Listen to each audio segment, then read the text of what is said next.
Welcome to the Smoking Word. What's up, everybody? This podcast is brought to you by CasaDeRock.com. That's my merch spot. Everything is printed in-house on the spot from me to you.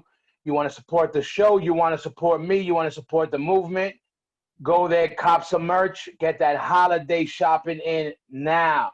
We got a lot of new stuff, a lot of zip-ups, pullover hoodies. We got some beanies coming in, so make sure to go check that out. You can also follow me at Hoya Rock 357 on Instagram. Catch any info about Madball, Casa the Rock, or the Smoking Word on there. And you make sure, now this is what I need everybody to do. Not only that you listen to this shit for free, make sure to subscribe and repost and like it and all that shit that we usually would skip over normally, but now I know how much it's worth to do. So listen, you want to really support the show, subscribe, fucking leave a comment, repost, and spread the word. Apple Music, Spotify, YouTube. Look out, we got a lot of new shit coming out. And our guest this week, my bro, the voice and the attitude behind the one and only Shit Terror, Paul Bearer. Let's set this shit off. Where are you? I know you ain't in Brooklyn no more. Nah, I moved about an hour and a half north of the city, in Hudson Valley, Orange County. I'm in Washingtonville. I'm right by Newburgh and Beacon. Oh yeah, Right. you want to know? I used to date a girl up in Beacon like fucking 30 years ago. Yeah, I'm right across the water. Right across the water. Get out of here! Oh yeah, that's right there. That's the crazy name. And how you like it? I like being in, like, now I live in the fucking South Florida, but you like it, right? It's good to be away from everybody, right? I love it. I mean, I can't wait to get back on the road. Don't get me wrong, but I like it because we got like about an acre or so of property. I got a huge front yard. I got a backyard. I got a waterfall I got installed. I got a garage. I got a lot of space here. And the neighbors are nice and spread out. I mean, I got this. I got this Puerto Rican family right next door. Oh yeah, so you're good. You're good. You're good. You're covered there. Exactly. He's a New York City cop. He's a nice guy. Yeah, that's a lot of New York City people up there ended up up there. Yeah, that's a lot. A lot of people. These two gay guys live across the street. They got two bulldogs. It's cool. It's just really New York. You got the Puerto Rican, the gay guy. That's just like real. That's New York, New York light up there. These Arabs, I think they're Arabs. They just moved in next door, so no, it's good. You know what I mean? It's a good mix, but it's enough space where everybody's spread out. You know what I mean? Not on top of each other. Yes, and what other cities close to that? Like, as far as, let's say, if there was fucking shows. Like, what would be your radius from where you're living at, in that, what area? I mean, I'm like a half hour, maybe a half hour from Poughkeepsie. Oh, okay. I forgot. You're from the Beacon area, so there was Newburgh, Middletown, fucking Poughkeepsie. Yeah. Oh, yeah, so Poughkeepsie would be the spot, yeah. Yeah, it's like maybe a half hour drive, tops, if that. You mean the paradise of Poughkeepsie? Oh, God, that was the chance, that fucking dump. I know. That place is good. I know, but I would love to see that. We had some great times there. We had some really whack times there. Yeah, it's a weird fucking place. But I'm down to have a fucking any kind of time right about now. Exactly. I've been saying it as a joke for a while, and he gets it, but it's like, at this stage of the game, I get drunk with Sid the Kid. Yeah. Yeah. What's this world coming to? I know. That really matters. But now that saying really has some weight to it. But all right, how you been killing time? So what have you been doing? Like up there? I mean, like, besides the house stuff, like there's a lot of time to kill. Yeah, I mean, I've been trying to work on new material, but I got a mental block. It's there. It's just I'm just waiting for it to want to come out. I can't force it out. 'Cause if I do, I just write crap and I get pissed off at myself. So I Yeah, gotta that's wait for it to want to come out. So outside of that, like I'll do housework. I'll go out. I got a leaf blower. I'll paint yeah. something. That's like therapy. I'll, That's like fun shit. yeah, That's therapy. Like blowing shit, knocking shit down. Like exactly. yeah, There's always stuff to do. I got a burn barrel. I can go out and yeah. just burn shit. Oh, that you sounds like know, fun. and I've been painting. What I've been doing, what's ridiculous, is so I'm all into like horror films and shit like that. Me and my girl. Yeah, So I saw this thing for the Evil Dead 2 board game. great game, It's great not a board movie. game. I don't know about the board game, Yeah, but but it's not a board movie. game. It's like fucking Dungeons and Dragons, but Evil Dead. Ah, And I still don't know how to play this fucking thing. I gotta watch a thing on YouTube to learn how to play it. well, you got But plenty it of comes, time.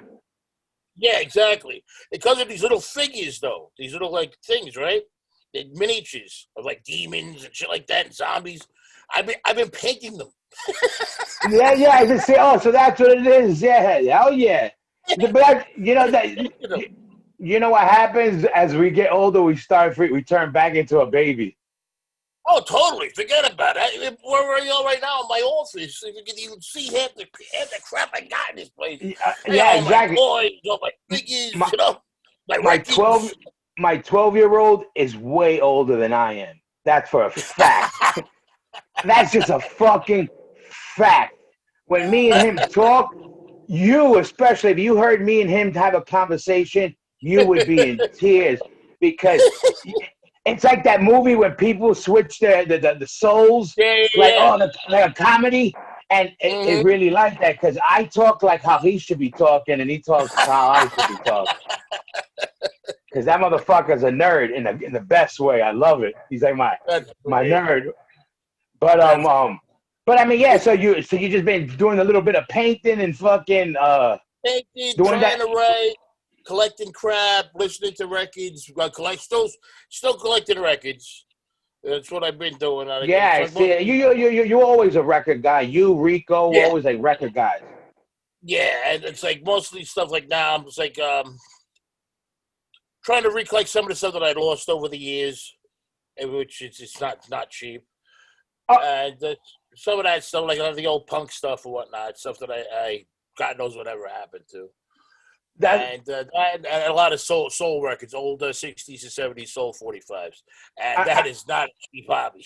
yeah, yeah. That's the good shit. Also, I think the Yeah, best shit is that shit. But all right, so let me ask you this. So going back, so were you into a lot of that shit as a kid, or as a teen, or as you know what I mean, or later on in life you found it? Because there's a lot of classic shit I found when I was older. You know yeah. what I mean? Well, That I I mean, never gave it a chance when I was young. growing up in New York and Staten Island and whatnot, I grew up in Stapleton. Well, I was born and raised in Stapleton, rather.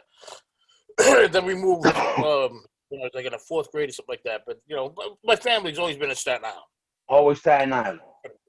So growing up there, like we had the projects right there, Stapleton projects and whatnot. It was right where I went to school. Yeah, So I Wu grew up. Tang. I mean, I loved the yeah, exactly. I loved the Jackson Five when I was a kid, and I like a Yeah. lot of that Motown stuff and everything. So you would hear it. You would hear like the early soul stuff. Just walking down the street, going down Broad Street or whatever, the Miller's drugstore, going to the dentist or whatever. You'd hear all this music. So I liked a lot of it when I was a kid. I didn't know what a lot of it was, but I liked it. But it's like my brother and sister, my brothers weren't like David Bowie, Black Sabbath, rock and roll stuff. So I grew up with that as well, of course. But always, living in Staten Island or whatnot, in the neighborhood we lived in, it was a mixed neighborhood, very mixed Yeah. neighborhood. I had projects right there and whatnot. So I'd always hear different music, hearing it, Latin music or whatnot. I didn't know Yeah. what a lot of it was, but I Yeah, liked yeah, it. it's in your background. Yeah, it's in the background. Yeah, it's in the Exactly. background of So what you're familiar.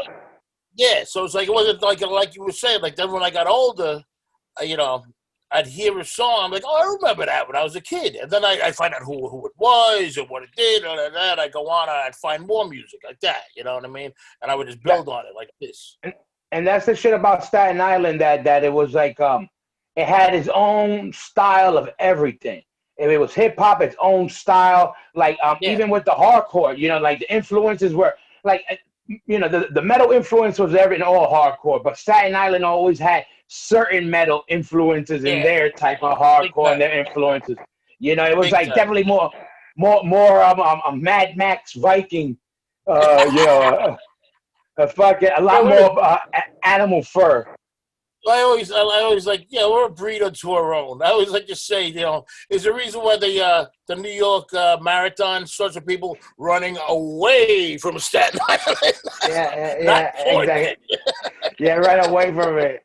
As the You toxic, know, the whole toxic part of metal, or but you know what? Now, and now it went from like I mean, it still is a very mixed borough and whatnot, but it went from like that where like you had like so many different um, nationalities and people and whatnot. I mean, there was always. I mean, don't get me wrong. There was always a racist thing going on in Staten Island because that's I mean, everywhere, everywhere. It's that's exactly, everywhere. especially when they built the bridge, the Yeah. Verrazano Narrows and whatnot. They called it the Guinea Gangplank for a reason. Because it's like you had all the Italians from Brooklyn, like, oh, we could go buy a house now. Let's fuck this. They go over there. They got their own little Italian enclaves. We call them swamp guineas. Oh yeah. That's where that You know? word comes from, huh? Yeah, you call them swamp guineas. I've They'll always be heard down in the swamp swamp. guineas, but I never understood why. But that makes sense. The whole swamp Yeah. part, I never knew that. I Yeah, they always all live heard out that. in the swamps and everything. Yeah, they got their little enclaves and whatnot. We don't want the niggas here. Like, it's like bullshit. But like, meanwhile, a couple blocks away, you got a black neighborhood, you got a Puerto Ricans over here, and you got this, and you got Yeah, that for this, and there was always a mix, and yeah, there was always problems here and there going on because it's a weird fucking place. It just really yeah, is. It's yeah, the yeah. reason why they built the dump there. Yeah. Staten Island is definitely a crazy take to it. It was funny, Yeah, like, because it was like, and it's funny that like again they had their own influence was with the style of metal they used, what they mixed in with it. But this is the only place this ever happened to us. We played a show out there. This I forgot how many years ago. But we finished playing the show and we're having a drink. We're by the bar or whatever, and a bunch of the fellas are hanging around and everybody. And I'm standing there. And it's me, my friend Richie, rest in peace, who was in the old drummer for that band Backfire. I know And Richard. Yeah. yeah, Richie, of course. And he was there in town and he was hanging out. Ah, And okay. we're standing at the bar. Hey, Richie, what's up? Blah blah blah. And then these two guys come up to me and they're like, "Yo, Mad Boy, yo, you guys killed it." Blah blah blah. These two like big skins. Yo, you Mm. guys killed it. We love you, fucking guys. Oh, demonstrated my. They start singing songs and like, oh, cool, cool. And they're like, Yeah. yo, man, yo, thanks for killing it. And then they go to Richie. They go, yo, white power, and then they walk away. And but listen, it ain't over. So we're sitting there, and I'm even like, caught us so off guard. We're like, what? And Richie looked at me, and then he's like, yo, did that happen? I go, don't even pay attention. Whatever. So we keep talking. We're like, blah, blah, blah, blah. And then the guys come like 5 minutes later. Not being, not to beef. I'll know if Yeah. they were coming to beef. They were just kind of Yeah. like, walking by humming the song. And then again, like, yo, singing, like reciting lyrics. Like, yo, I love you guys. Like, he goes, yo, when this record came out was blah, blah, blah, blah, blah, blah. And then he was like, yo, man, again, yo, thanks for coming. Thanks for killing it. Blah, blah, blah, blah. Mhm. Thank you. Then he goes to Richie. Then he goes, oh, yo, and it's good to see more white brothers here. White power. And he walks up, and we're like, what the fuck? Long story short, they end up getting, swept up Yeah. and carried out. But I remember Yeah. Richie looking at me like, did that just happen? And I was even almost like, yo, did that just happen like that? Yeah. That's And Staten this wasn't Island. like, and it wasn't back in the day kind of thing either. Yeah. It was a Yeah. little bit later, Yeah, Pretty funny, that's but Staten Island's always been fucked up like that. Always. I mean, yeah, that's but why a lot and of, now it's like one of the biggest hub of freaking Trump supporters. Go figure. yeah, yeah, it's great. It's right now everything is great. In general, it's now. Let me ask you, without getting into no politics shit, how you think it's gonna recover for bands? How you think You that's know gonna what? like how you feel that It's thing's got gonna play out right now? I mean, I don't know the time frame. I'm hoping by like sometime late spring, at least we'll get back to some sort of normalcy, and at least be able to work in the summer. It's gonna come back. It has to. Yeah. I mean, that's Yeah. why it can't just all of a sudden go away. All of a Yeah. sudden, that's never gonna happen again. No, Yeah. it's gonna happen again. Yeah, of You know, course. it's not gonna happen overnight, as I wish it would, because I'm sick of fucking sitting around doing nothing. Driving me But crazy. it's gonna happen. It has to. I mean, for people to think, oh, it's never going to be like it was again, it will be. I mean, this has been worse. We got through the Black Plague. You know what I mean? Yeah, exactly. Yeah, exactly. Yeah. We No, got no, through for all sure. that, you know, You know what it is? I This shit, think it'll come back. and everybody being inside and just kind of not being able to be out a little bit. You know, they're marinating. You're waiting for shit. You Yeah. want shit to happen. You want to feel a certain way. Just say, Exactly. give your life a little shock, a little drama in your life. Good drama. Exactly. This ain't good. You do. No, exactly. And it's like, you know, I understand people getting tired of sitting around. I mean, I'm tired of sitting around. I want to go out to a friggin' bar. But you know what? Just give it a little time. I mean, everybody's screaming and yelling, oh, my freedoms and blah, blah, blah. And I have to wear a mask. You can't tell me what to do. Shut the fuck up. You know, with that whole, your freedoms. Really? Really? It's that bad? You know? Yeah. Talk to some people who lived under the Khmer Rouge in Vietnam about freedoms. About, you know, wearing them. All they had to do was wear a mask. Oh, give me a fucking break. You know, your grandfather went off and joined and fought a fucking war on people he never even met. Yeah. You know, for this country. And you're fucking screaming and crying about wearing a mask? How dare you? Yeah, you know, there's definitely a separation with those people, the masked people and the non-masked people. And it's ridiculous. And it's the whole freedoms and all, they're trying to control you. You're not that important. You know? And like people, they go on Facebook and on Twitter with their conspiracy theories. Well, if you were that important and the government was coming after you, you get the fuck over social media. Yeah. You know? No, that's for sure. Yeah. Yeah, it's crazy. You know, there's definitely I'm the furthest thing from a doctor. You might be able to tell that from my vocabulary. but so I don't get into that whole shit or whatever, but I just know, you might need a mask to get into the store, and I got to get into the store. So, okay, I'll wear a mask. And to me, it ain't that big a deal. But I also understand people, you know, their problems with it. But to me, it just doesn't engulf my full day because I know, Is it really ruining your life that much? You know, is your life that bad because you got to put on a mask to go to the store? Really? My main thing is like I'll wear a Godzilla suit if I could get it to work. You know what I mean? Yeah. Right now, right now I don't give a fuck because right now, I don't know what people think. You know, it's funny what people. I always talk about it. People think they see you in a magazine. They see you online playing a big show, a festival.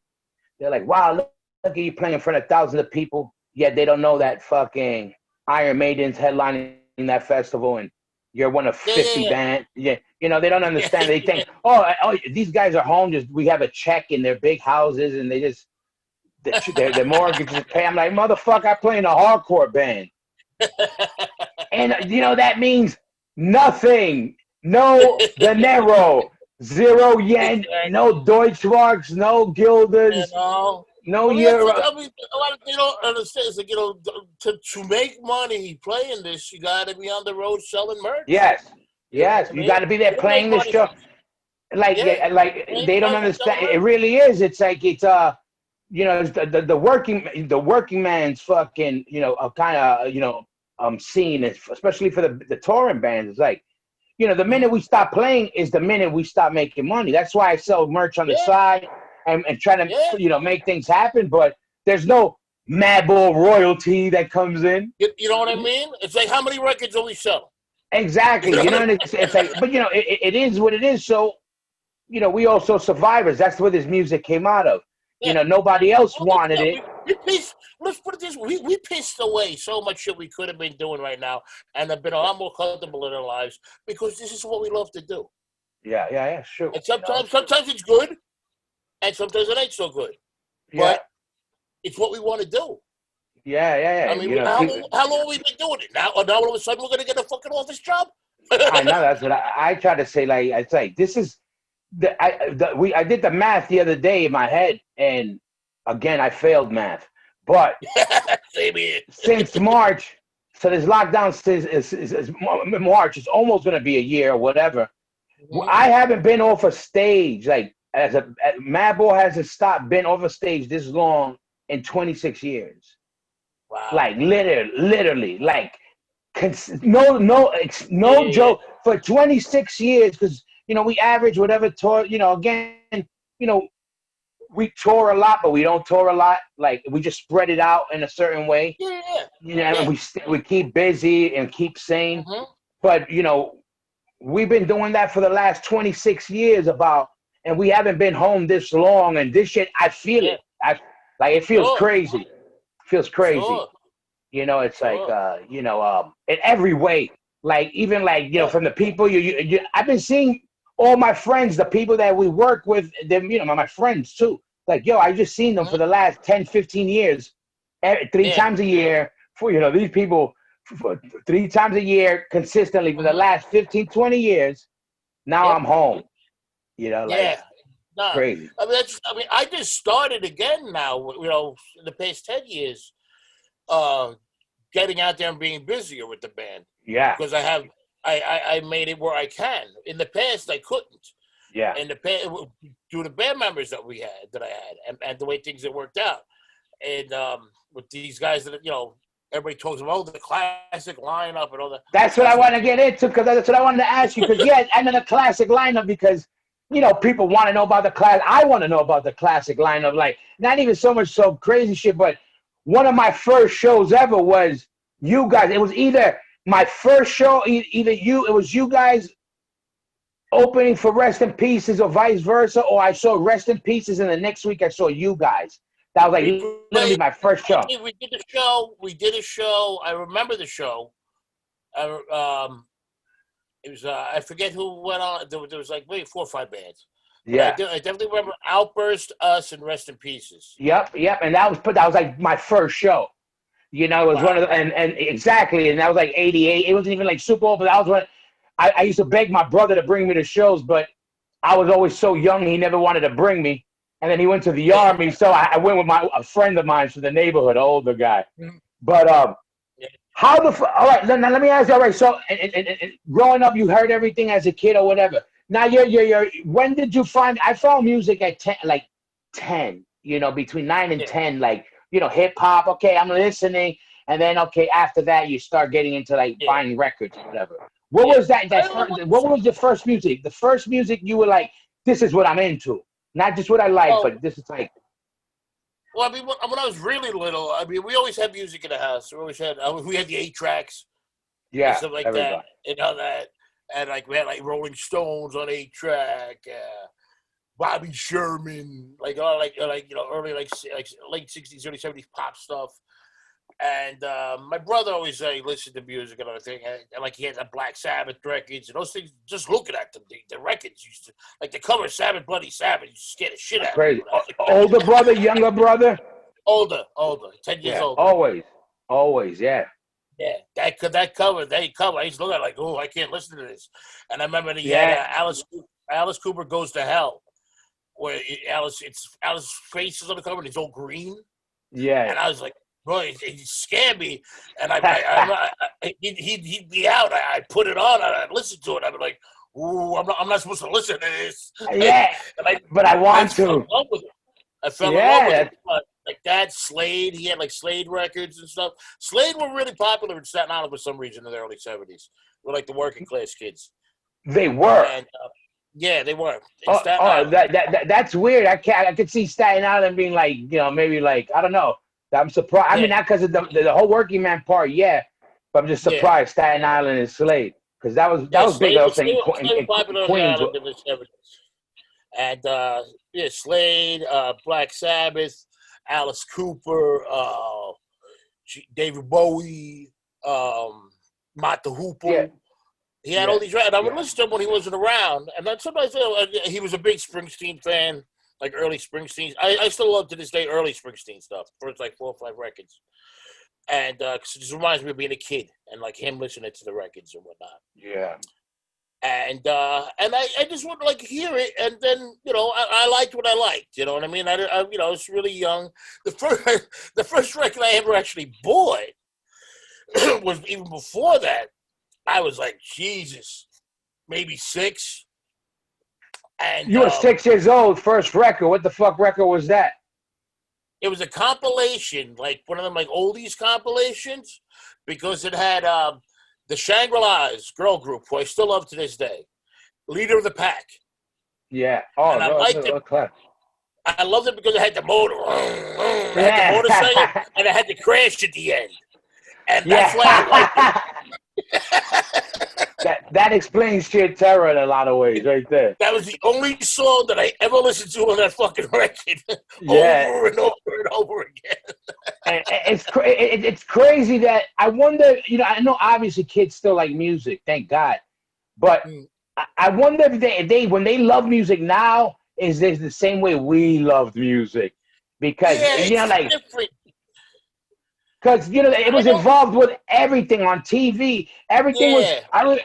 I never wanted to be I ended up in a band, but I was never a guy who wanted to be in a band. It just happened because we were hanging out. But that was the shit to do as a kid. Like everything in on TV shows, or join a group, or we are a singing group. We're a rock band. Battle of the bands. We play this band, rock and roll the tour. Everything was like that. Now I don't know. I don't know, especially when it comes to rock and roll or anything like that, or being in a band these days, like for young kids. I mean, they got to take it personally. We took it personally, like all this music. Like it said something to us personally. That's and true. Affected it in a certain way. And we're like, oh, this means something to me. And I want to be a part of this, and I want to do this. The only thing that I see that happening, I mean, it still does happen with kids in rock and roll today, don't get me wrong. But it's moved more over to hip hop. Yeah, no, that's true. That's true. They don't need an instrument. They don't need to take guitar lessons or drum lessons. They can all do all the stuff on the computer and have their friends create beats or whatever. And as long as they can spit some verses, they're taking that, and that's where I see it going. And don't get me wrong, I'm not the world's biggest hip hop fan, but I like what I like. If I hear something who's good, I'll admit to it. You know what I mean? If they're good, they're good. All this mumble rap shit, you can take a fucking walk. I don't even know what the hell that is. Yeah, of course. But that's where I see it going with the hip-hop thing and stuff like that, because they, like I said, they don't have to go out and spend all this money on equipment.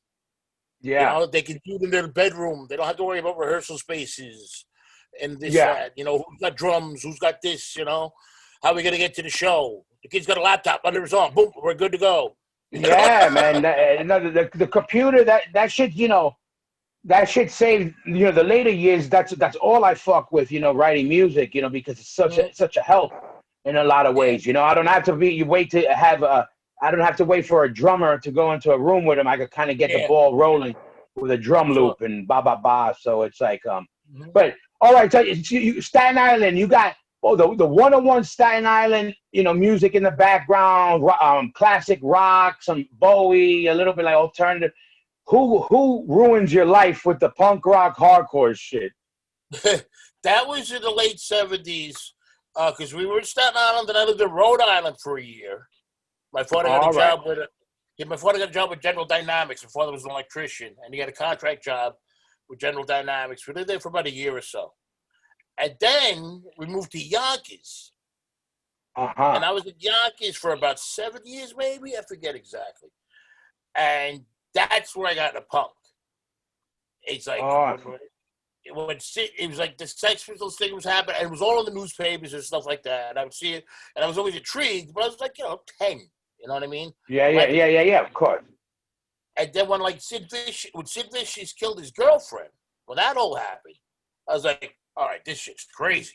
It's just nuts now. They're killing each other, And that was like, what, 79?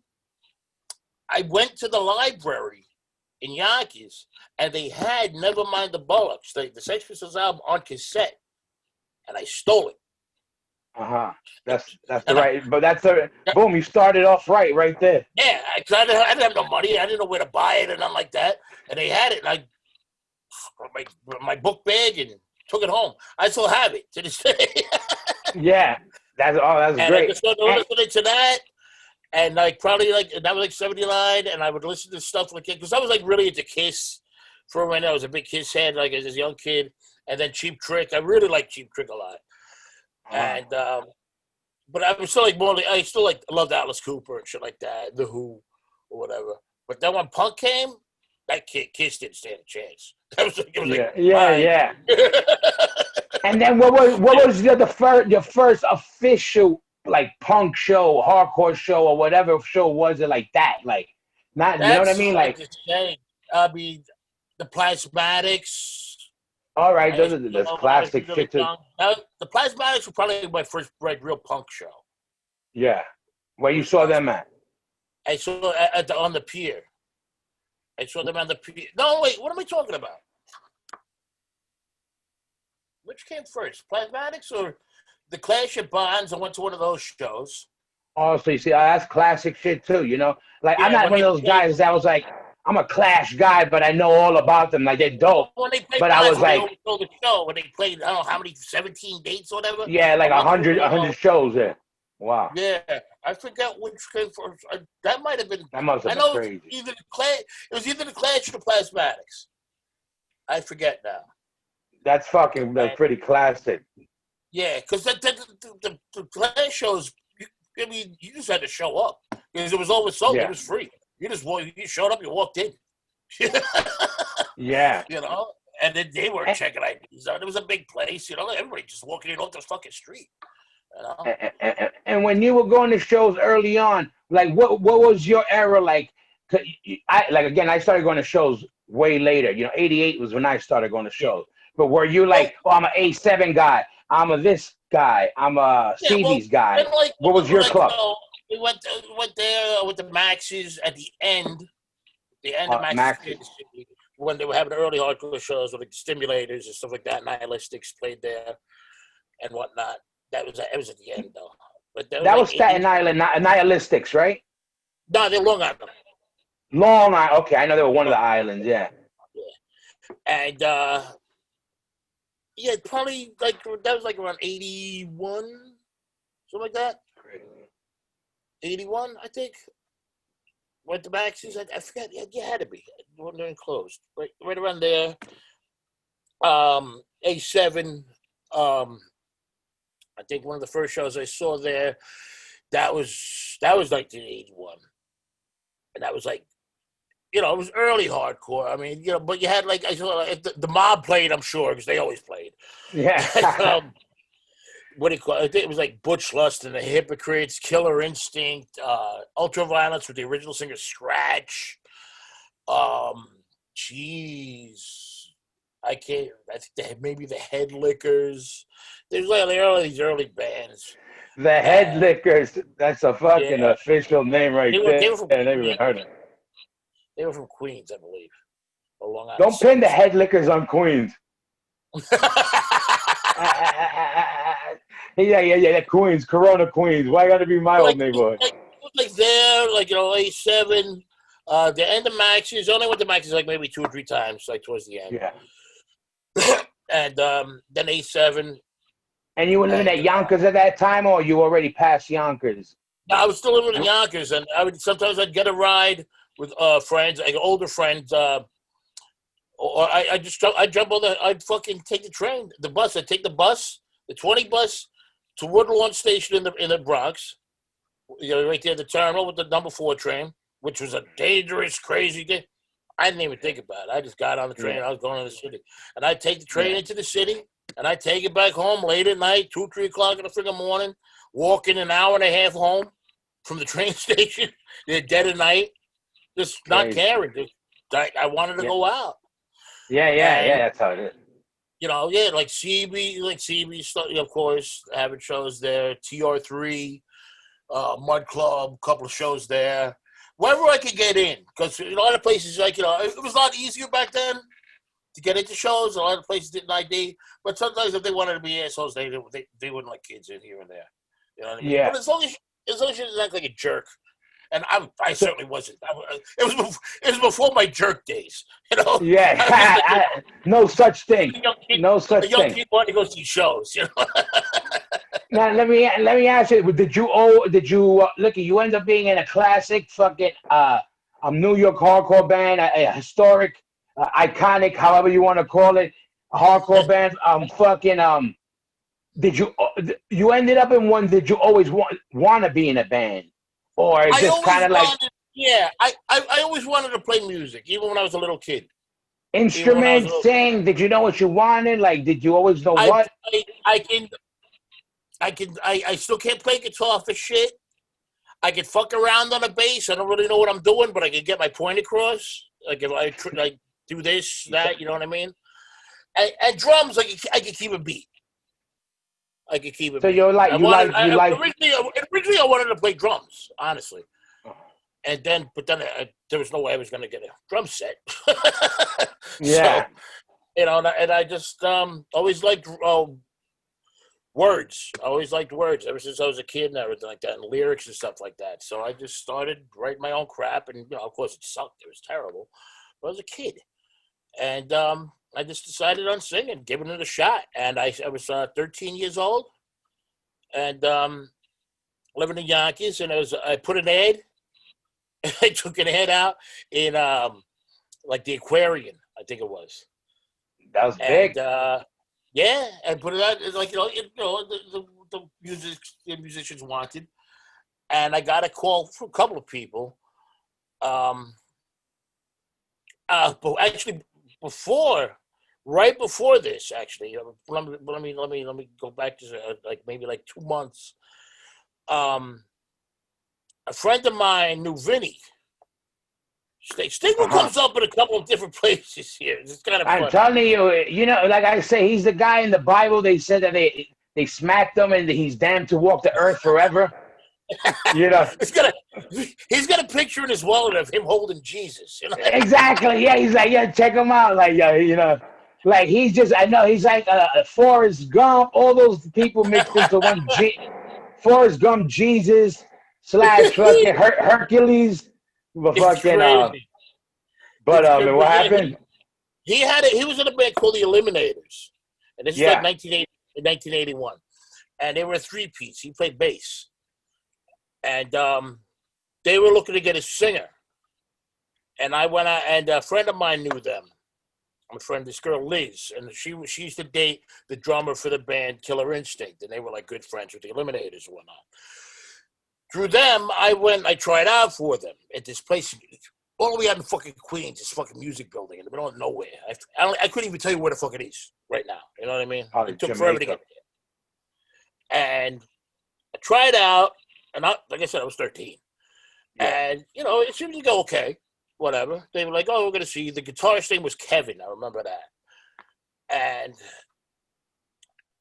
the following week, I went to a show at A7, and I was with Liz and the guys from Killer Instinct. I think they were playing or whatever. That's why I was there. And Vinny's there. So I'm like, hey, what's going on with with the he's like, oh yeah, you're the kid, you tried out. Yeah. We broke up. I'm like, oh, okay. So yeah, I almost sang with the Eliminators, maybe, but they broke up. They get their shit together or whatever. But even before that, before I forget, the stigma thing. This is the craziest story. I run an interview with him a couple of years ago, Vinny, and he was talking about when he was younger in the bands that he played in, and like when he was like a teenager or whatever, or 20 or whatever the fuck, how old he was, Yeah. And he brought up the one band Future Shock, and I sat back. I was like, Future Shock, and I was like, no. Cut back to I think this was maybe 1977 or whatever. I think I was 8 or 9. I don't know how old I was. I was a kid. It had to be like a Memorial Day or a barbecue or something like that, right? Something like that. It was like Memorial Day or Labor Day, whatever the fuck it was, on Staten Island, in my uncle Vinny and my Aunt Mary's backyard, right on Targee Street, right at the block from where I lived. And they had a big barbecue, a party, and they had a couple of bands playing. One of the bands I remember, well, Future Shock. Yeah, and I'm like, could it be? I don't. And I'm remembering. So then I got a hold. I called Vinny. I contacted him. I'm like, listen, Future Shock. He's like, yeah. I'm like, did the singer have kind of like shaggy, like Rod Stewart kind of hair and a big nose? He's like, yeah, the Jew. I'm like, you guys used to play Subject City? Yeah, I hated that song. Yeah. I saw Vinny when I was like 8 years old playing my backyard. You and Freddie. You know him since you're 8 years old. It's insane. Sigma's been around forever. He's that pearl. He was actually the first band that I ever saw. Insane. And then he's been in like in a band or about to start a band with some of the most classic people in history. Like just literally like a Forrest Gump. He just happens to be totally. there. It's crazy. But when he said Future Shock, I was like, holy shit. I was like, I saw this name when I was fucking like 8 years old. It was the first band that I ever saw live. It was in my Aunt Mary and Uncle Vinny's backyard. Yeah. and what, all right, so what happened? So they break up, and what happened? So how you end up? What's the next move for the band? Yeah, they break up, so I'm still in Yankees. I put the ad in the Aquarian. I get a call from this guy, Josh. He's one of my oldest friends to this day. And he's like, we were playing, get this band. They call themselves Social Security. And I think they played out maybe once or twice. They all lived in New Rochelle. They all lived up in New Rochelle. So they came down. He drove down. He picked me up, took me to the studio space they had above. I think it was like some sort of car dealership. There was something going on. I don't know. There was a building. They had the top floor. They rented out, and they had the rehearsal space. And I went up there. First song I ever sang, Anarchy UK. And I was 13. Tried out. We did a couple of songs. They had a couple of originals, and it was fun, but it wasn't really going anywhere. It was only thing I wanted to do more. Josh wanted to do more. The drummer, it was this Italian guy, Emilio, who was more into like Rush and fusion, like shit like that, like prog rock. And he was not really down for it. And the bass player was just a lazy bastard. So Josh had another band with these blue-eyed jazz guys. They're all like 20, 21, whatever they are. And they're all like into jazz. They were jazz musicians, like young kids, white kids playing like white boy jazz. Yeah. And but they got into hardcore. They got into punk and everything. They got into hardcore because they liked the speed of it and some of the technicality. Like they loved the Bad Brains because it was crazy and like the technicality of the Bad Brains and like Dead Kennedys and shit like that. And so they started playing a hardcore. And he brought me in. They already had a singer named George. And I came in and I sang backup. I sang the choruses, and those they would make shit up, and we would just like they taught me timing, and he taught me how to improv. Yeah. And I would just make shit up, like with this guy George. We bounce off of each other.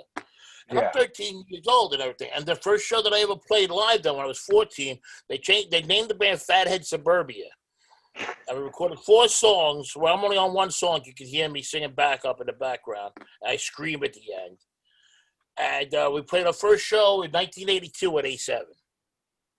So and then we did the plus 2 a couple of months later. You're the original hardcore Flavor Flav, then. That's what you're telling me. That says it all. You're like, yeah, boy. I'm the hype guy. They had you do it. Just made. He was the wild one, Became you became a Black Panther. Oh no, that was the other guy. This one does. Uh, This yeah, one the- does. yeah, wrong. Yeah, wrong. Yeah, that's so. So you start. So you start doing it.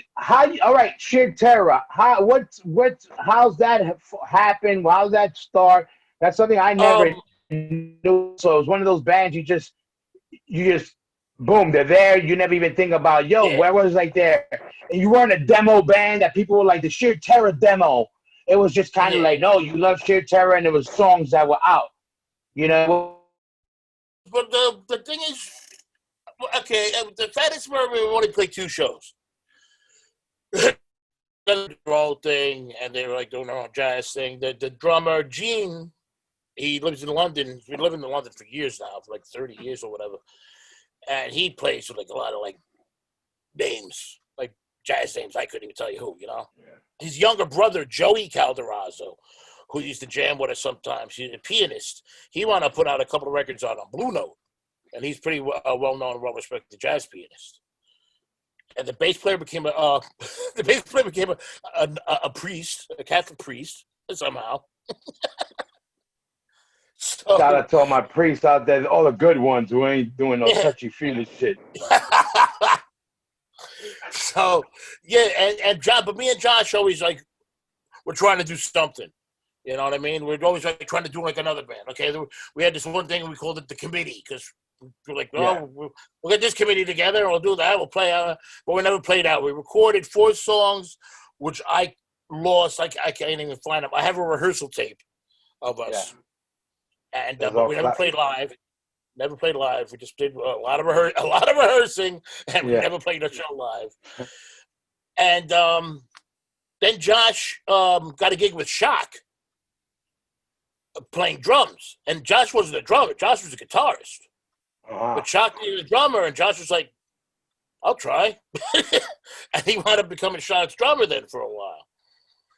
So he was doing that, and then I wanted to do something. I was trying to find something to do, and it was 1984, and there was an ad another ad in the Voice, and a hardcore metal band looking for a singer, and it was Barry, the original bass player. Uh-huh. And I called him up, and then we went, and I tried out for them at the original Giant Studios on where was it, Midtown, wherever the fuck it was.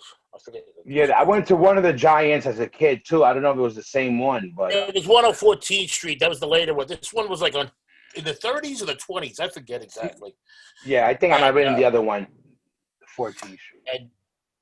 and yeah, and I went, I tried out, and I as soon as I walked in, I saw Blake, and I remember seeing Blake around because he was in a band called No Control. And I Okay, just remember because seeing, so I got a lot of questions. I don't know, I don't get into beats. I don't know how you if you fell off with him or whatever, because he popped up a bunch of years ago. I forgot yeah. where or when, but he's a classic looking guy, Oh no, and he's amazing. and I love he Blake.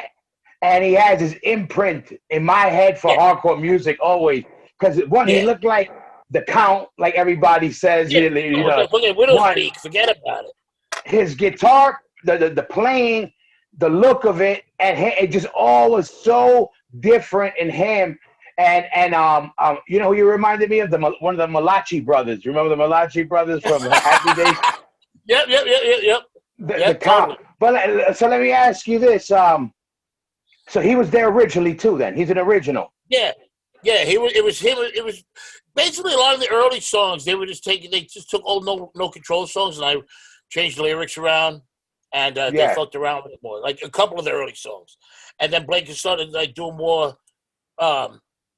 He wanted to like do more of a metal thing, like bring metal into it, like Sabbath, and Yeah. then like Celtic Frost and stuff like that. That's He turned me on to a lot of that stuff. Yeah, Like, that's what I was gonna. That's exactly what I was gonna ask you, and that you kind of explained that right now is because I know that you being more like of a punk side of things than a metal, but yet you ended up in a band that's known for being more towards the metal side of hardcore than the punk but you know side. what? I didn't. You know what the thing is? I was never a metalhead. I'm very picky with the metal that I do like. I like And the you more didn't rock and sing roll. and the good part was you didn't sing like a metal guy. That's No, why it no. worked. It was a metallic I didn't music. like. I didn't. I liked like the more like rock and rolly type stuff. And Yeah, like the Sabbath-y type shit, and that's what I saw. Like when I we had a more Sabbath. New York hardcore always had a kind of Sabbath feel yes, to it anyway. absolutely, And it's skank punks. absolutely. What we call mosh punks, or Yeah, skank punks, and yeah, it's like they use like to the abused, yeah, total yeah. sad.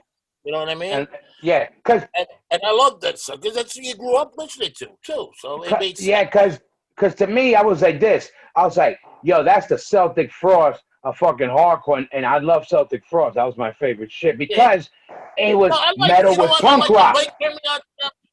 Yeah, Blake turned me on to them. To this day, I still don't own a Celtic Frost record. Not because I didn't want them, but because I didn't need them. I'd be in Blake's car and he'd be playing them all the Yeah, time. yeah. No, they're actually a band that they're getting lost in the mix that they Mm. deserve to be Oh fucking no, known definitely. because like so many bands bit them. They would play the Yep. style of metal that when everybody was doing the fast chugging stuff, they were doing the Yeah, very open punk rock style. exactly. That's what I And, like more stuff like that. I did and not like thrash metal. I did not like. exactly. And the I thing did is not with like thrash Celtic metal. Frost, rest in peace, Martin Ains, the bass player who just Yeah, passed a couple of years. He's a hardcore lover. Like he Madball was a nice. played. I met him. Yeah, Yeah, played his club. yeah, yeah. We all Great guy. played. It's gonna be the best. The Great big guy. lover of it, and that guy Yep. loved hardcore. He brought Yeah. hardcore to Zurich. You know what I mean? People don't Yeah. like, He was a and great. He was a really and, cool guy. and not on top of that, in metal they would, it was like Venom, Celtic Frost. When you wanted to get Hmm. the dirtiest, the most Yeah, extreme shit was like those bands, definitely. and Celtic Frost was the better band. They were Yeah, fucking yeah. live. They were great, and So okay, so that style when you go to try out and you try out for them. And is there other Yeah. singers there, or it was just you? You talked to them. How did There it was work two out? other guys there. There were two other guys there. There was one guy with a mohawk, and he just didn't cut the mustard. Yeah. And this other guy, I don't know what his deal was. He was just like this regular, normal-looking, like hillbilly-ish kind of looking guy who just stood there, watched the band, listened to him, and then they were like, oh, you want to try out? And the guy's like, you want to write something or you try singing? You want to try? The guy's like, oh, okay. And they started playing. The guy just stood in front of the microphone. Yeah. Didn't say a word. Didn't move. Stage They're like, fright. yeah. So Blake was like, okay, let's move on. It's not gonna work out, guy. Yeah. And then I went up and I just did my bit, and they dug it. They dug it, and then that was it. And that was in December of '84. And that was what was the original lineup of Sheer Terror? Me, Blake, Barry on bass, who's now doing the Carnivore AD thing, and Reed Sam on drums, and he lives in he's from Virginia originally. He moved back down around there. And you know what else I really want to fucking know is, and I know Scott Vogel's gonna want to know this, unless he knows it already. How did you get the name Sheer Terror? Who came up with it, and how did that come up? Blake heard somebody say it on the news. Ah, that's He heard great. somebody say it on the television, because a lot of people were asking. They were like, oh, you get that from the Government Issue song. And I was like, no, I was never really a big Government Issue fan. I liked a couple of songs. Yeah. That wasn't one of them. I didn't even realize that they had a song called Sheer Terror. I didn't really listen to a lot of their stuff. Because I like some of their stuff, but I wasn't a big fan. That fly DIY. You want to support the show? Go cop some merch right now. We got a lot of new t-shirts, shorts, and caps available. Everything is made in-house by your boy on the spot. So show some love, support the movement. CasaDeRock.com is a spot. No, and Blake was like, yeah, I heard somebody say this on the news, and it was like the second rehearsal, and he made up handmade stickers. He just said the sticker thing, and he wrote with a marker, Sheer Terror. It's like, yeah, this is the name. And I was like, okay. I get, yeah. And it's a fucking great name. And, Scott Vogel, that's how he got the name Terror. He had a band. I did a story, and he didn't have a name for his band yet. And he had your record kind of like in a stack, and he just saw the terror part. He was like, Terror. Yeah. Okay. And he also loved it because I love the band. So for him, it was like, we always talk about that story. It's classic. He was like, I'm fucking. So, all right, that's Sheer Terror. That's that. And how long was that lineup? That's the lineup you would consider. What was the lineup during, like, you're like, okay, these were the Sheer Terror days. What was that lineup? Who were the guys in the band that were that lineup to you? Like him or not? I don't know how you guys fell off for everybody. But no, I mean, me and Blake always remained friends. All right, good. I like Blake. I always, hey, I love Blake. He's completely out of his mind, but I love him. Yeah. No, we never had a problem. It's hard to say because when we first started, I mean,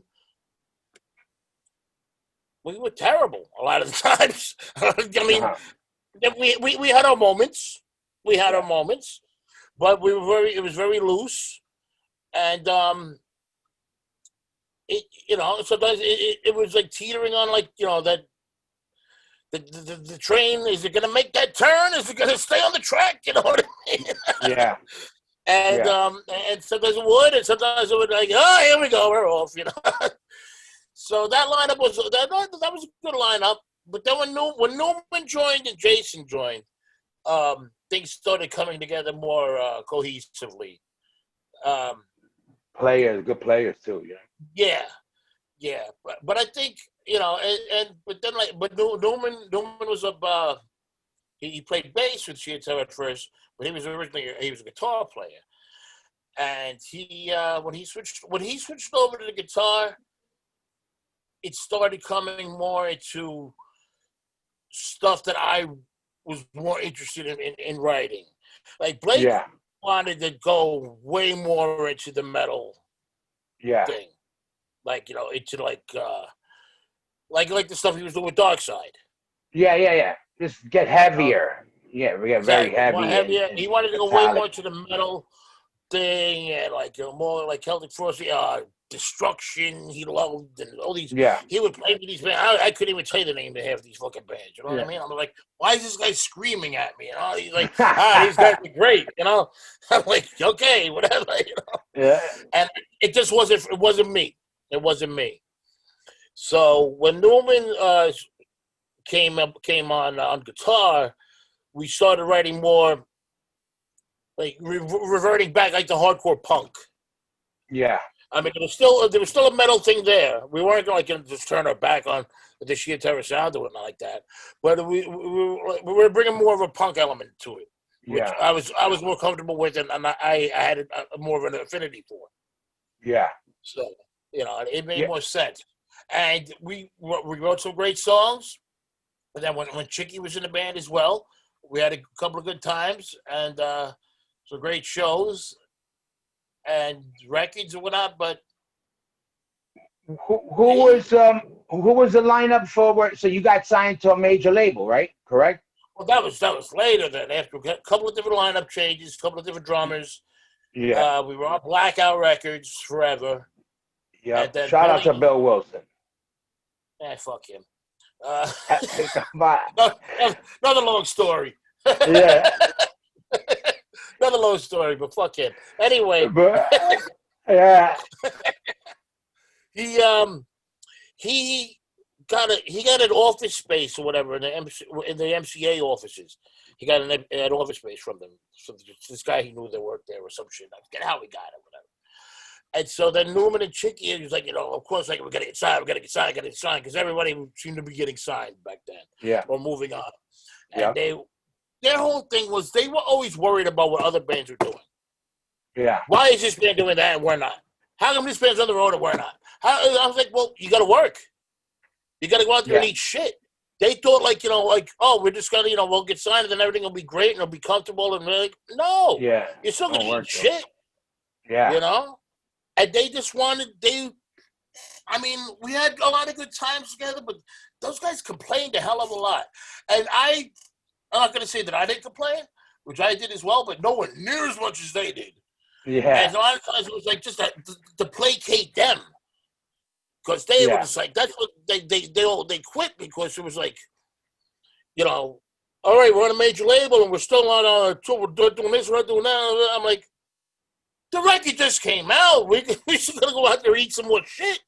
You know, even though MCA was a mistake to sign to, but they just was they always worrying about what other people are doing. Oh, like, why is this band doing that and why not? I'm like, I'm not in that band. I don't fucking care. But, but that's also like, the thing is when bands don't, like ours, don't get signed to those labels, no matter how it happens, it's just not normal. So when it does, it's good that it happens. It's like a black president. You could say, boom, it could be done. No, it could be done. You know what I mean? Like, well, it's not bullshit. MCA, they get a great back rub in the beginning. Yeah. You know what I mean? I mean, if they do good or not, if they do good or not, like, Sick of It All later got signed to a major. A couple bands got signed. It kind of, it's good, like, as much as, look, I love the Misfits, but to be playing Madison Square Garden, I mean, God bless them. I don't hate. I love the band and all that shit, but to me, that's, just insane, but, whatever, it's like, it's... That's why it's like, like Sick of It All, that's what they're like. How come Sick of It All is when they how come doing that? I'm like, well, because they went out and busted their asses and they work constantly. That's why they got that tour. That's why they're getting signed to this, and that's why these things are happening. Because they went out there and they fucking worked, and they have a great work ethic. You guys want to complain all the time. Yeah, and I'm like, that's what's going to happen. And it's like, it pissed me off. I've said it before. I'll say it a million fucking times. It's an old Polish proverb. Not my monkeys, not my circus. Yeah. Know what I mean? I'm not worried about that band because I'm not in that band. Yeah, I'm exactly. Yeah. Never mind what they're doing. For sure. And let me ask you this. So, all right. So that major label came way later. What era do you think Sheer Terror was popping the most? Like, was it before that or during that?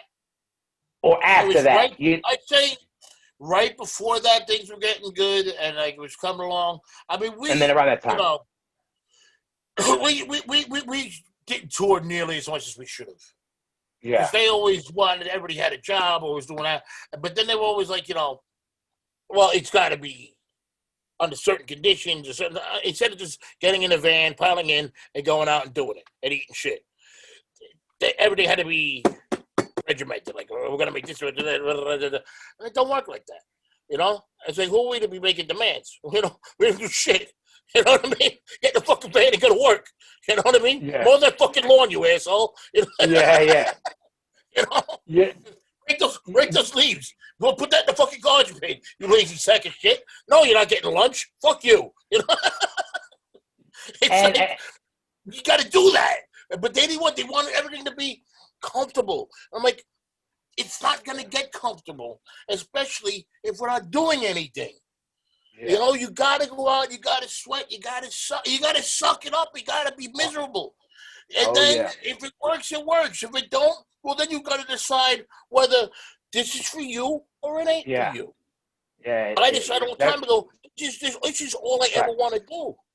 Whether I'm fucking paying my rent and everything's good, I got great food on the table and I'm comfortable and all this, or I'm eating ramen and, maybe my fucking phone bill ain't paid or whatever, but you know what? I'm leaving next week to go on the road. Yeah. You know what I'm saying? Yeah. All I've ever wanted to do my whole fucking life is everything. He's playing a band and tour and not ask permission. Not having to be like, can I do this? Can I do that? No, just fucking do it. It either works or not.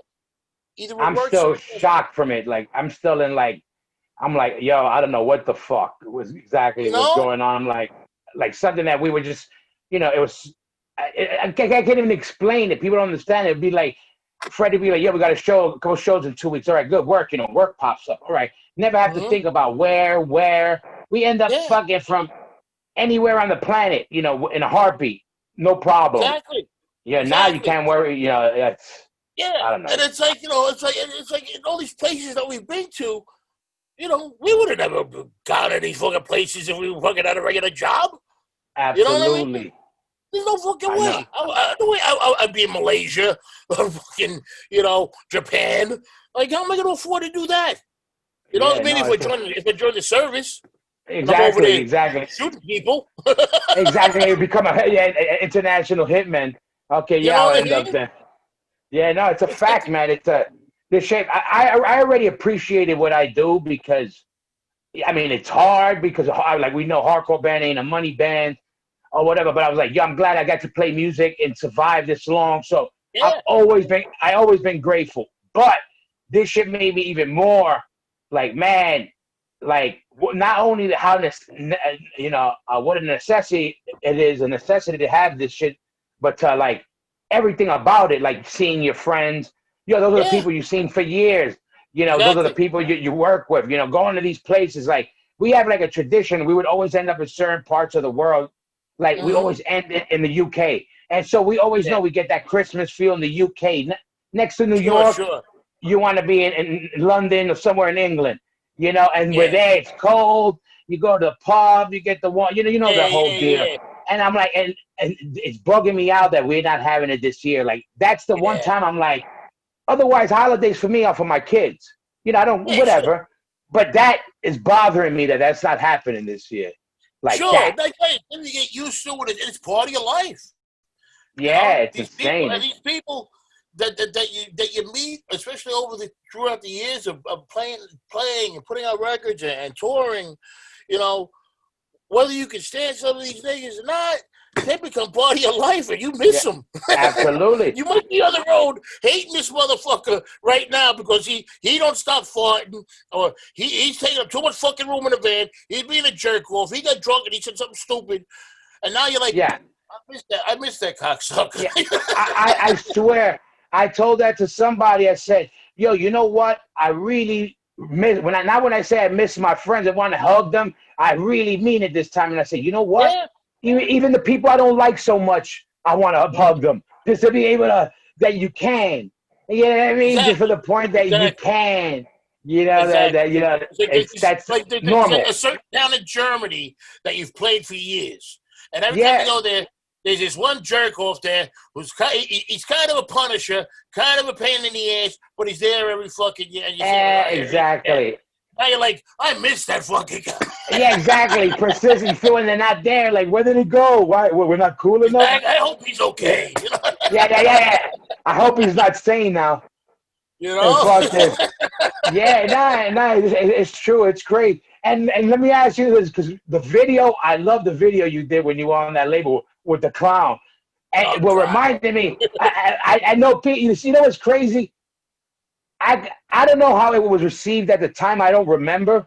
I remember liking it, but I could see how people might talk shit about it back then because sheer terror, and I was like, that was kind of looking like more of an artsy, I don't know, not artsy, but more of the Yeah. times, more popular style video. I Yeah. loved it because it just was bugged out to me. And fast forward, there's that band Mastodon. They have a video Yeah. of the clown in it. And I swear, every time I see it, I say, that's the sheer terror shit. They got that shit from sheer terror. But where did that concept come from? I love it. I was watching it not too long ago. Well, the song, the lyrics has to deal with a clown, a broken clown, a guy who was a clown who's miserable and is wondering why his life is shit and blah blah blah. So having a clown in the video was a given. Yeah. And the dwarf was a good friend of mine, Bobby Faust. Was an actor. He was a We want to say little. We want to say little person. Okay. little person, whatever. No, Bobby. I don't even know if that's right, but all right. Bobby. He was my neighbor in Brooklyn. He lived down the block from me, and he was a good friend of my landlord that I worked for. And Bobby was actually very well known. He was good friends with Ken Kesey and the Merry Pranksters, like out in California. Ken Kesey, who wrote "One Flew Over the Cuckoo's Nest," and the Wow. guys who first did acid and shit like that, and Timmy Yeah, DeLuise that's and everything. Bobby was friends with those guys, and they loved crazy. him. They loved him, and he was an actor. He was in a bunch of videos. He's in Heavy D, the overweight lover in the house. Yeah. That video? Of course. Bobby's in that. He's in the beginning of the video. He's the dwarf. Where's Heavy D? That's Oh, Bobby. good. Yeah, the overweight lovers in the house. Yeah. That was my shit. He's in that video, and he's in a couple other videos, and he was the dwarf on the band of dwarves. Yeah. On the record covers, the little guy, that's Bobby. So, all right, let me ask you, the band, the Dwarves. I always heard the name. They were real dwarves. No. You are blowing my mind right now. No. The name of the band was the Dwarves, but the singer somehow was a friend of Bobby's as well. Oh, all right, so yeah. he put him on every one of their record covers. He put Bobby on. Gotcha. I was like, wow, yeah. That's hard. A whole band of dwarves. That's fucking really crazy. Yeah, so I wanted Bobby in the video, and we just put it together, and it was like this, Bill Wilson. This was right. We were still on blackout, right before we got to MCA, and he found some director guy who made videos. I don't even remember this guy's name, and he was a little flaky, whatever. And we recorded it in some woman's basement in Soho. The basement of this like brownstone or something like that. It was all filmed downstairs in her basement. And the clown guy was some actor. He was really tall, not very friendly, not very talkative. I remember that. Yeah. Well, I mean, dressing a clown all fucking day. Yeah, right. Yeah. I guess he's a little aggravated. But whatever, he got paid. But the funniest about that video. When we're downstairs, we're in the woman's basement, and like they're in between takes or whatever, and the guy, he's sitting there, he's like smoking a cigarette. I don't remember exactly, and he's got he's got the clown makeup on. He's sitting and he's just like waiting, and the woman's kid like comes down the stairs. And she comes down to get him, right? They're like, no, you can't go down there. And the kid looks over, and the kid just goes, "Who's the clown?" The guy's just like, "Oh, no." Like this, he holds his head. And I just started laughing in his face. Who's the clown? Amazing. That's only how many videos you guys did? Like official videos. That was it, right? That's the only one. Never did another one. We might do another one. Who knows? I don't know. I mean, because it's like, what am I gonna do? Another jumping around or Well, no, obviously no. But okay, as I was gonna say. Yeah. Am I gonna get rat bones jumping on my head? Shout out to Rat Bones, yeah. I'm just going to do a video of me walking down the street with rat bones on my shoulders. Yeah, a book bag. Like the animals, a Geranimals. See the kid behind you with the big marching drum? Boom, boom. So I know you got to do a show before this whole shit happened. You went to California, you did some singing gigs, right? But that was in California. With Jesse. Yeah, with Jesse. I did it in London. I've done it so far in London. New York, and also in California twice. So with Jesse Mallett. Yeah, shout out to Jesse and everybody who's trying to stay open and have these clubs. Yeah, no, Jesse's a great guy. I've known him. We've known each other many, many years, and he doesn't forget his friends, and he wants to try to help out as much as he can. But don't mistake his kindness for weakness, because he's not a jerk. Yeah, no, I was gonna say, you guys did the shit terror shit there also, correct?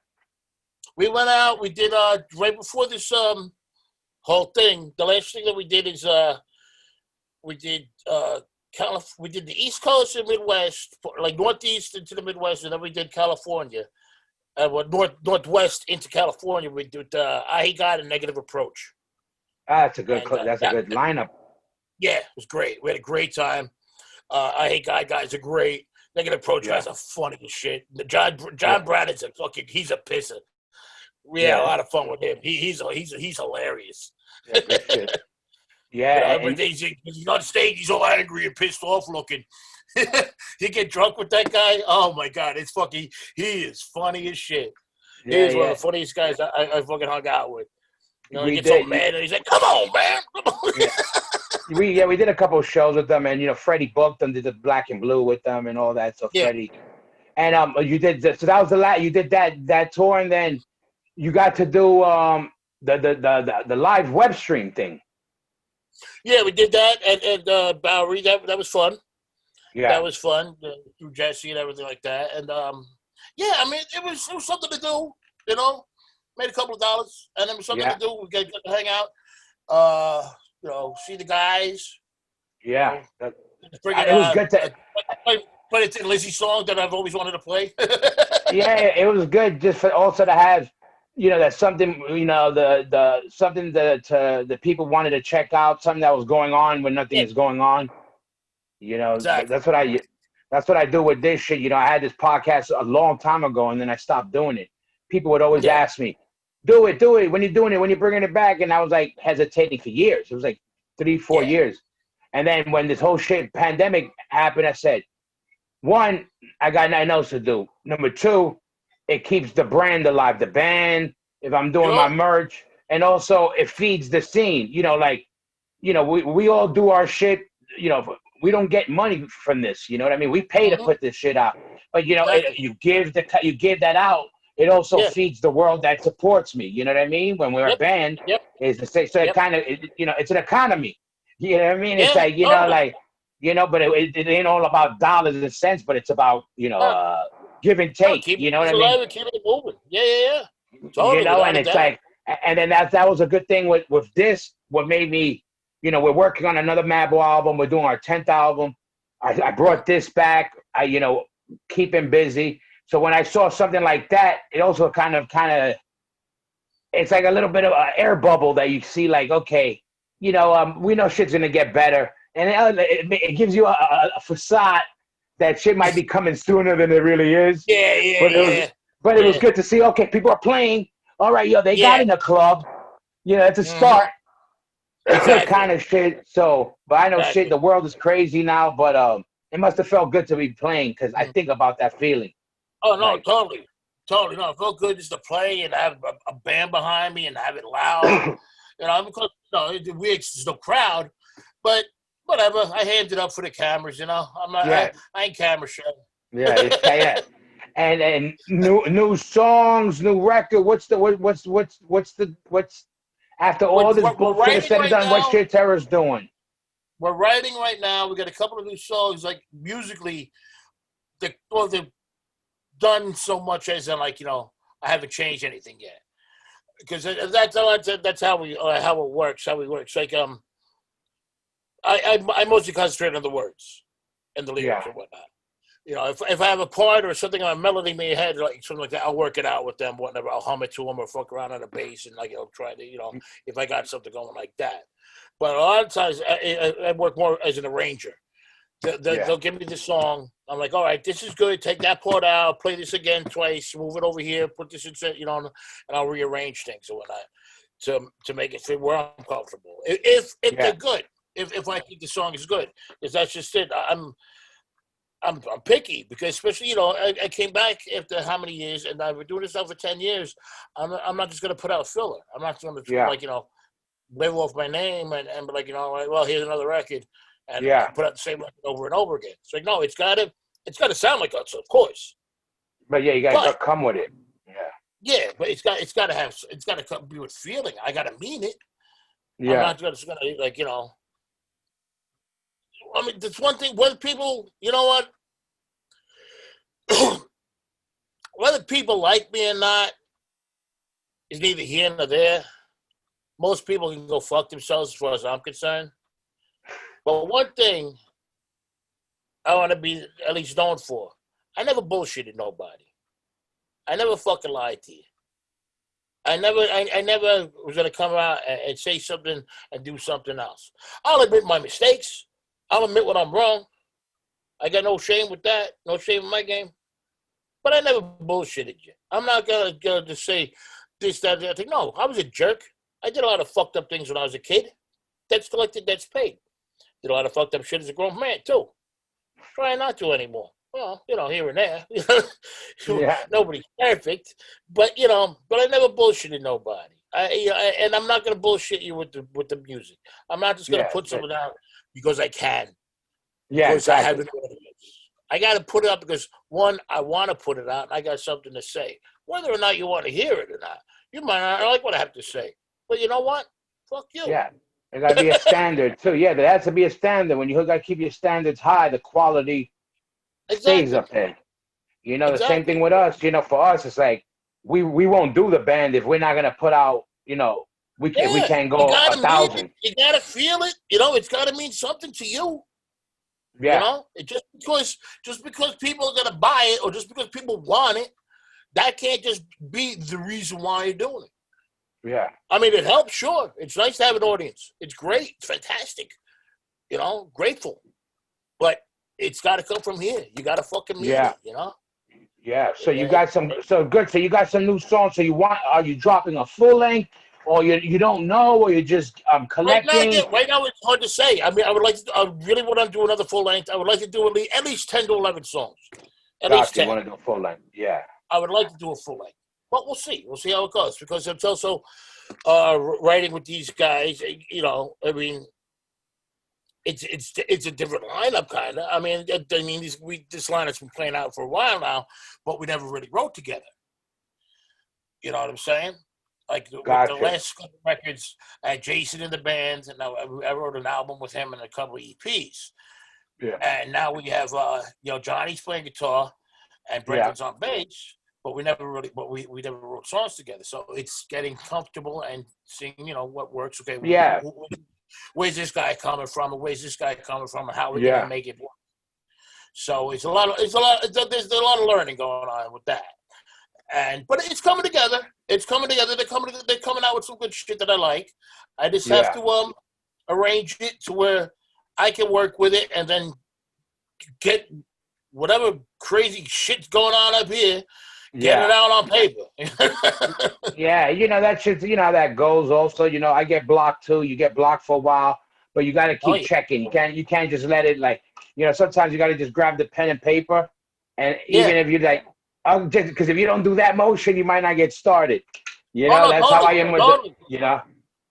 I mean, that's what with the last 2 records, I actually had written lyrics, or if I finished them, I actually wrote complete lyrics in the studio, which I'd never done before. Yeah. I always came to the studio with everything finished. But there were a couple of songs where I didn't have nothing, or I wasn't sure or whatever. And to know that I can do that was a breakthrough. Yeah. I never thought I could. But to go in and do it, like, oh, okay, this is working. I can work like this. I don't want to do a whole record like that. But, but to know that I can if I need to. That was a breakthrough. That was like, wow, okay. I'm not just like, locked into a certain way of writing. So I can under pressure. I can be like, okay, you can pull it out, make it happen. Yeah. So people can expect, good, but...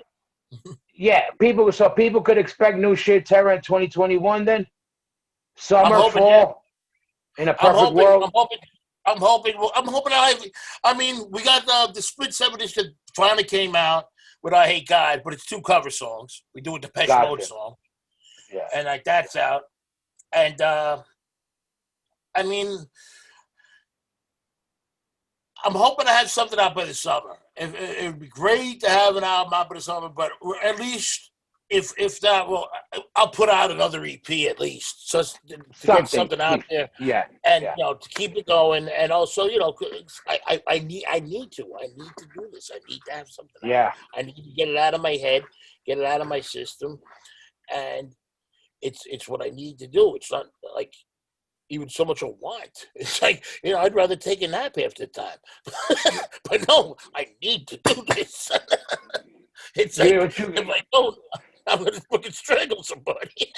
What you got to do is, once you get your brain opens up, you just got to start doing your spoken words on a YouTube channel. That's how you got to do it. That's how you do it. You do that shit fucking 1 minute. You write your shit every fucking other morning or some shit, and you do that shit consistently. Watch, you end up getting picked up. when I'm feeding my tortoises, Yeah. and I'm talking to them, and I'm feeding them, and all of a sudden I just get these things in my head. I'm like, you fucking people, you don't shut up. Yeah. I got these, Yeah, it's I got the these two Tourette. tortoises. I got these two Tourette. tortoises staring at me like I'm out of my fucking mind. The tortoise Tourette sessions. You know what I mean? I like But that. but I'm glad I was able to get you. That's how I was like, since I rebooted this fucking show. This is probably number, damn, what number is this? 16, 17, 18? I forgot what. That's since I rebooted it. I've been getting everybody that I know, but not the typicals. You know what I mean? And I was like, and then I was like, and we, especially with you guys, I always remember my first show. I was like, and then and seeing another man in a studded G-string thong. That was another. I still have that. Hold on one second. Hold on. Oh, I seen this shit when I was a fucking little kid. Ladies and gentlemen, cover your children's eyes. There it goes. Let me tell you, this motherfucker had that shit on. I don't know what year you got it, but I was there. It still got it, and it's surprisingly in good condition. Yeah, it's like, yeah. I was there when that shit was at CBGB's. I was in the crowd and was like, what the hell is going on? That was at the CB's. That was at Where was it at? That was the place in the West Side, the big place. Time. They had a couple of shows there. Cat Club? No, not the Cat Club. Grand. It was one. I know. Yeah, the Grand. Was it the Grand? It had to be Grand Cat Club. There was those. One of those. But I seen that fucking thing. Yep. Oh, No got it. Yeah. That is a jock strap. It's not a G strap. Yeah. Excuse my pardon my French. Pardon my French, but good. But I'm glad. So, I was glad I was able to get you on. This shit's gonna come out this Thursday, also. So anybody, they wanted to check you out, they could check you out on your Instagram. On Sheer Terror, you have a Instagram for Sheer Terror, right? Sheer Terror's the Instagram. We have Facebook. We don't do the Twitter. Well, at least I don't anyway. I get enough arguments as it is. I don't need to be on the fucking Twitter. Yeah. And I got my own Facebook. My own Facebook thing, be forewarned, people, it's nothing personal, but I only friend people that I know or have worked with because, like I said, I get in enough arguments as it is with people that I like. You get trollers. You get some trollers. So, yeah, exactly. So, but I got the Facebook, we got the Instagram, the Facebook, Sheer Terror, and I have an Instagram as well. And I think that's it right now. We got the split EP with I Hate God. It's almost sold out. It's coming out on a Europe press with a different cover on Rebellion. That should be soon. Good shit. There you go. What else is going on? We got some new merch coming out for the holidays, coming out soon. Windbreakers, which we haven't had in a long time, and some other crap. Good shit. Oh yeah. Yeah. I'm Thanksgiving. I'm doing it. We already filmed it. I'm singing a song with Jesse Malin. Oh shit! All right. Another. Well, it's not a live stream. It's filmed, but it's a Thanksgiving thing. Whatever. It'll debut on Thanksgiving, 7 p.m. Eastern time. It'll be online for like a week or so. Good shit. Hell yeah. So I'm singing a song with that, and yeah. I mean, we're trudging along. Yeah, we out here. We ain't going nowhere. We got nowhere to go. Exactly. That's what I said. Exactly. But good shit. I'm glad I got you on. I haven't seen you in a while either. And I'm fucking hoping I can see you in human life form soon. Because I'm fucking sick of my kids already. They don't even want to see me. I call my son and like, yo, check this out. You want to watch this fucking Avengers movies? He's like, nope. You want to... I'm like doing all this stupid shit. They want no part of me. But Paul, One love. I'll see you soon. Hopefully, Indeed, everybody bro. look out for that shit, terrorist shit. And I'll talk to you later, bro. We'll talk. I'll text you later. Definitely. Peace out, Paul. Take care.